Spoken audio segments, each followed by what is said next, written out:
बिस्मिल्लाहिर्रहमानिर्रहीम। अस्सलाम वालेकुम नाज़रीन, आप YouTube चैनल देख रहे हैं। मैं इमरान खान। 4 अच्छी खबरें हैं और बहुत अच्छी खबरें हैं, ये आपके साथ हम शेयर कर देते हैं और उसके बाद फर्दर डेवलपमेंट आपको बताते रहेंगे।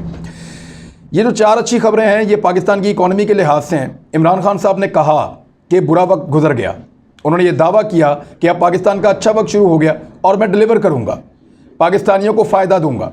ये एक बेहतर बजट है, पाकिस्तानी ज़्यादा पैसा कमा सकते हैं, ज़्यादा टैक्स दे सकते हैं और टैक्स को गरीबों पे खर्च किया जा सकता है। IMF के दबाव में आए बगैर prime minister of Pakistan Imran Khan साहब ने एक बेहतर बजट दिया है। डिपेंड करता है लोगों पे कि लोग किस तरीके से टैक्स देते हैं। अगर लोग टैक्स दे रहे हैं तो फिर IMF को कोई एतराज़ नहीं होना चाहिए। फिर IMF अमेरिका के कहने पर या यूरोप के कहने पर पाकिस्तान पर दबाव डालने की कोशिश तो करेगा, लेकिन अगर पाकिस्तान अपने तरीके से अपने टारगेट अचीव करता जाएगा तो फिर वो आपके ऊपर किसी किस्म की पाबंदी नहीं लगा सकते, आपके लिए कोई परेशानी पैदा नहीं कर सकते। और उसके इम्कानात हैं, ये रोशन इम्कानात हैं अगर पाकिस्तानी सारे मिलकर करें जैसा कि पाकिस्तानी कर रहे हैं। मैं आपको खबरें देता हूं, 4 बड़ी खबरें, अच्छी खबरें। पहली खबर, वज़ीर-ए-आज़म पाकिस्तान इमरान खान साहब ने तारीखी टैक्स अहदाफ हासिल करने पर FBR को मुबारकबाद दी है। यानी इससे पहले कभी इतना ज़्यादा टैक्स पाकिस्तान इकट्ठा नहीं कर पाया। ये रिकॉर्ड टैक्स कलेक्शन हुई है, जिसका दावा इमरान खान साहब ने अपने इलेक्शन कैंपेन में किया था कि मैं ज़्यादा टैक्स लूँगा लोगों से। और ये टैक्स उन्होंने उस वक्त इकट्ठा किया जब कोरोना वायरस की वजह से पूरी दुनिया की इकॉनमी बंद है, जब कोरोना वायरस की वजह से पाकिस्तान की मईशत पे असर पड़ा है, जब कोरोना वायरस की वजह से लोग खुलकर काम नहीं कर पा रहे, कारोबार की वो पीक नहीं है जो इस वायरस के बगैर हो सकती थी। लेकिन इसके बावजूद बहुत बड़ी मिकदार में टैक्स इकट्ठा किया है। वज़ीर-ए-आज़म इमरान खान साहब ने इस पे जो FBR को मुबारकबाद दी है उसमें यह बताया कि माली साल 2020-21 के दौरान FBR ने 4,732 अरब रुपए का तारीखी टैक्स रेवेन्यू इकट्ठा किया था, जो कि 4,691 अरब रुपए के हदफ से ज़्यादा है।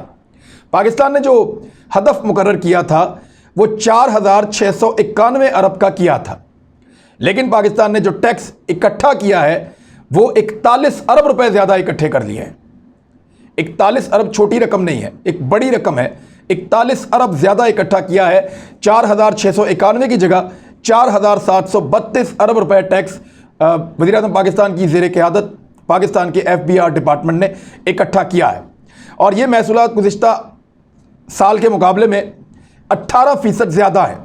और FBR की ये जो कारकर्दगी है ये मईशत की बहाली के लिए हुकूमती पॉलिसी की कामयाबी का एक सबूत के तौर पे इमरान खान साहब इसको ले रहे हैं। डॉन अखबार की एक रिपोर्ट के मुताबिक फेडरल बोर्ड ऑफ रेवेन्यू ने गुज़िश्ता माली साल में, ये FBR वो इदारा है जो टैक्स इकट्ठा करने के लिए जिम्मेदार है। पूरे पाकिस्तान से टैक्स कैसे इकट्ठा करना है, किस शोबे से कैसे लेना है, किस तरह वसूलियाँ करनी है, ये इसके लिए जिम्मेदार है। डायरेक्ट टैक्सेस कितने होंगे, इनडायरेक्ट कितने होंगे, सेल टैक्स कैसे आएगा, इनकम टैक्स कैसे आएगा, FBR के अंदर ये सारा रिकॉर्ड होता है और ये पॉलिसी यहाँ पे बनती है और फिर टैक्स इकट्ठा किया जाता है। जो तरमीम शुदा हदफ था 46 खरब 91 अरब रुपए से 30 अरब रुपए ज़्यादा यहाँ बताया जा रहा है, लेकिन जो अब नए फिगर आए हैं उनके मुताबिक लगभग 41 अरब रुपए ज़्यादा इकट्ठा किया है पाकिस्तान ने। अब आ जाएं दूसरी अच्छी खबर की तरफ। ये भी खबर बहुत अच्छी है कि मुल्की बरामदात में रिकॉर्ड इजाफा हुआ है, यानी 25.3 बिलियन डॉलर्स पे पहुंच गई हैं।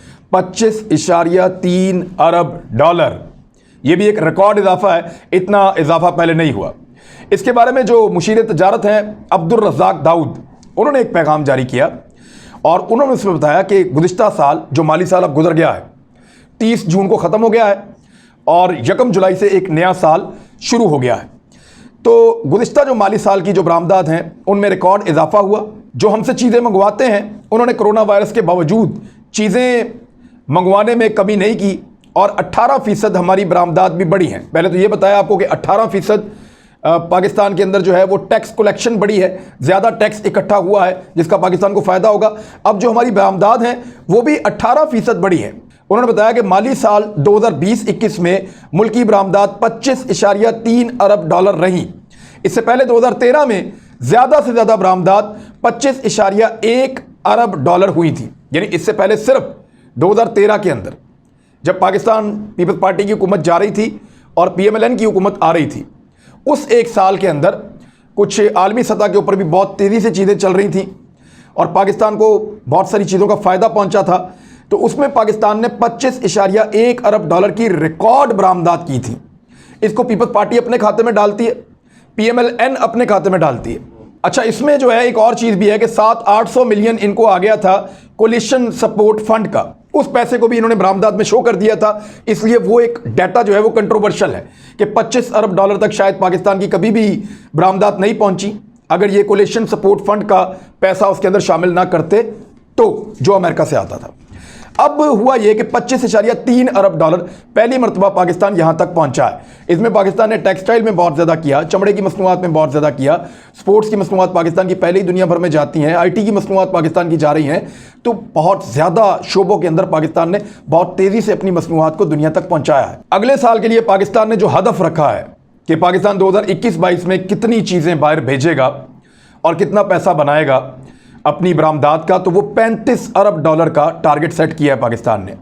अब उसमें पाकिस्तान को कुछ अच्छी खबरें मिली हैं, जिनमें चावल के हवाले से कुछ रशिया से अच्छी खबरें आई हैं कि पाकिस्तान की एक्सपोर्ट चावल में बढ़ेगी और आप महंगे दामों उनको फ़रोख्त कर सकते हैं। कुछ ज़राअत के हवाले से अच्छी खबरें हैं, पाकिस्तान में मकई बहुत बड़े पैमाने पर पैदा हुई है, पाकिस्तान में जो गंदम की पैदावार है वो बहुत बड़े पैमाने पर हुई है। तो बहुत सारी पैदावार पाकिस्तान के अंदर बढ़ी है, कपास की भी बढ़ी है, और टेक्सटाइल की इंडस्ट्री में पाकिस्तान में वैसे ही बूम आ रहा है। पूरी दुनिया के ऑर्डर बहुत तेज़ी से बढ़ रहे हैं और पाकिस्तान के जो ट्रेडर्स हैं वो उनको पूरा करने के लिए, हमारे जो मैन्युफैक्चरर्स हैं वो उनको पूरा करने के लिए दिन रात अपनी मशीनें चला रहे हैं। तो उम्मीद है कि पाकिस्तान 10 अरब डॉलर की ये जो इजाफा है वो उसको कर पाएगा अगले साल के इख्तिताम तक, और इसका फ़ायदा बराह रास्त पाकिस्तान को, पाकिस्तान के मजदूर को, पाकिस्तान के आम आदमी को और हमारी मईशत को पहुँचेगा। तीसरी खबर जी, ये भी एक बड़ी अच्छी खबर है, और वो ये है कि सालाना बुनियादों पर जो महंगाई की शरह है पाकिस्तान में वो बहुत बढ़ती चली जा रही थी, और हम इसके बारे में बार बार बात कर रहे थे।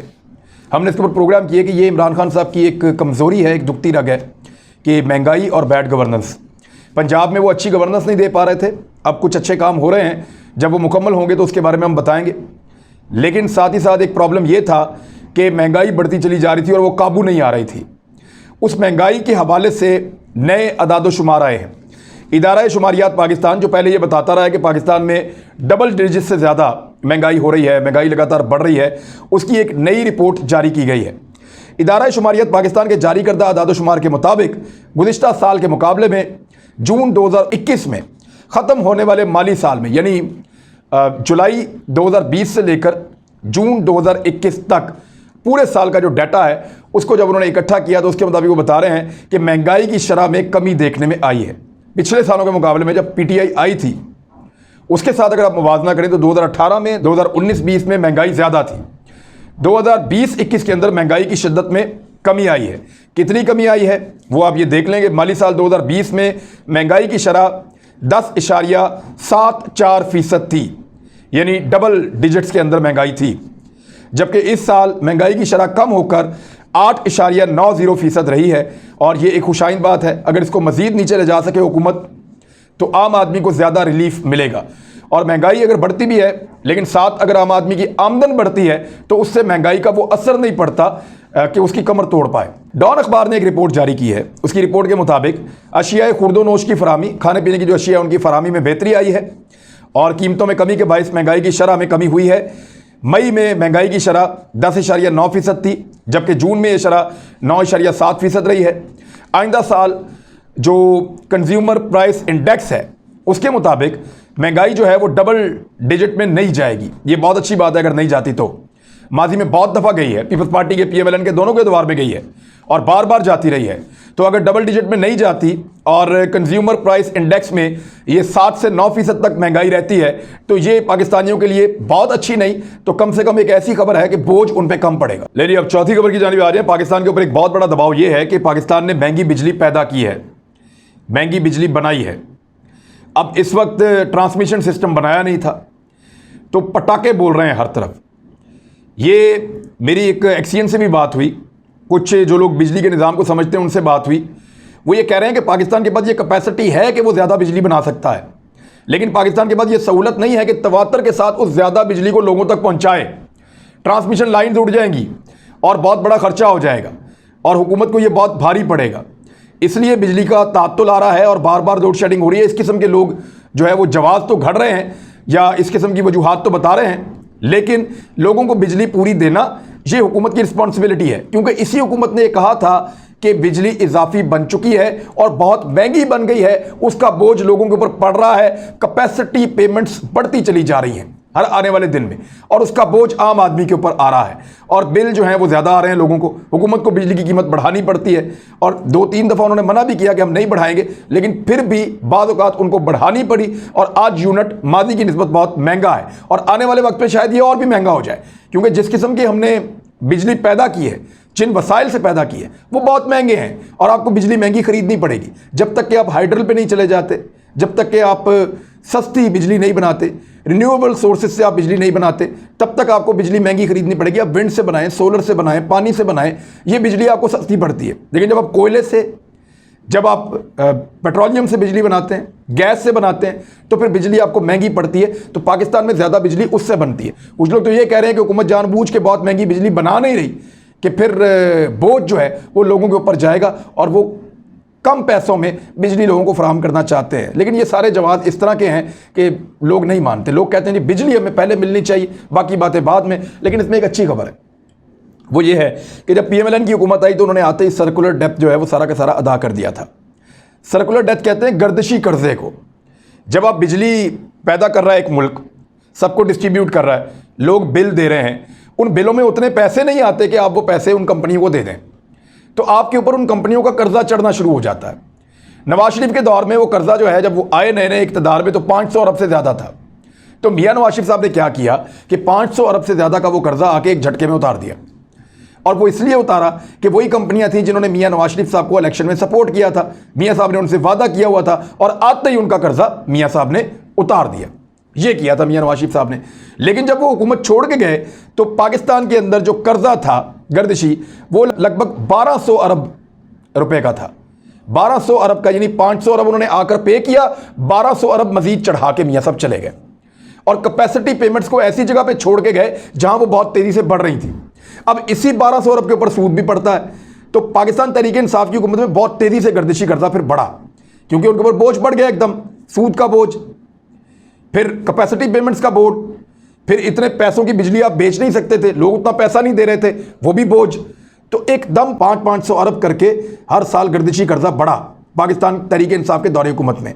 यानी अगर मैं ये कहूँ कि 2019 में 18-19 में 500 अरब तकरीबन बढ़ा तो वो बिल्कुल ठीक है, इससे कुछ कम बढ़ा था। और उसके बाद जो है वो 2019-20 के अंदर, यानी जून 2020 तक जो गर्दिशी कर्जा बढ़ा वो भी इसी रफ्तार से और बहुत तेज़ बढ़ा, लगभग 500 अरब। लेकिन इस मरतबा पहली मरतबा ऐसा हुआ है कि इन सूद के बावजूद, कैपेसिटी पेमेंट्स के बावजूद हुकूमत ने इस तरीके से मैनेज किया है और अपने लॉसेस को कम किया है कि जो हमें गर्दिशी कर्जे के बढ़ने की रफ्तार है वो बहुत कम हो गई है। यानी इस मरतबा 173 अरब एक साल के अंदर बढ़ा है और ये अगर नीचे की तरफ लगातार जाता है तो पाकिस्तान स्टेबल होकर इस गर्दिशी कर्जे से जान छुड़वा सकता है। माजी की हुकूमतों के बड़े महंगे मंसूबे और बड़े अजीबोगरीब किस्म के मुआहदे आज पूरी कौम के गले पड़े हुए हैं और उससे निकलने के लिए रास्ता यही है कि सस्ती बिजली बनाई जाए जल्द अज जल्द। पुराने मंसूबों से किसी तरह जान छूटे, लेकिन वो छूट नहीं सकती। आपने गारंटीज़ दी हुई हैं, आपने उनको हर चीज़ फराहम की हुई है, तो किस तरीके से इमरान खान साहब जान छुड़ाते हैं ये बहुत गुंजल है और बहुत मुश्किल है। तो बिजली का मामला और बिजली की वजारत का मामला जो है वो मैंने कई दफ़ा समझने की कोशिश की तो बंदा चकरा जाता है जिस किस्म की चीज़ों में पिछली हुकूमतें फंसा कर गई हैं। अब तक के लिए इतने, अपना ख्याल रखिएगा, अपने इस चैनल का भी। अल्लाह हाफ़िज़।